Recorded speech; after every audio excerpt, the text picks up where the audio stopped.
Good morning. This is the day the Lord has made. We will rejoice and be glad in it. That is Psalm 118:24. Today is Sunday, December 20th. This is Christmas week. There's a part of us, the optimist, that wants to think when one trial or problem's over, there will be a time of peace, or maybe things will go well for a while. We'd like to think our circumstances would be smooth and we'd have happy times. I could wish that were true. But God in His wisdom wants us to grow in grace and knowledge, and that happens when we trust Him in trials and we obey. Notice the progression in Joseph and Mary's young family. Follow God, new threat, follow God, new threat, and all of this is in God's will. That's hard for us to grasp sometimes, but it's true for us today also. Let me read Matthew chapter 2, verses 19 through 23.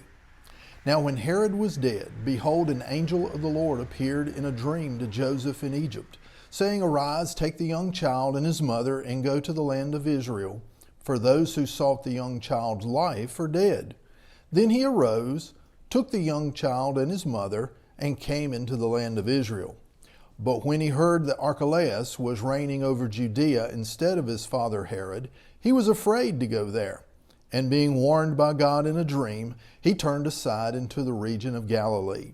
And he came and dwelt in a city called Nazareth, that it might be fulfilled which was spoken by the prophets. He shall be called a Nazarene. Well, how do we apply this? I've been thinking about many different facets of the Christmas story. There are a lot of things we overlook. The first thing this morning is that threats and trials, problems, are a fact of life. They can make us better or they can make us bitter. God uses difficult times to test our faith and to grow our faith. He is there with us. In fact, the scriptures say this, and this has been very special to me this year. Jesus is a friend that sticks closer than a brother. But secondly, notice how Joseph listened to God. He moved from one threat to the next, listening and then obeying.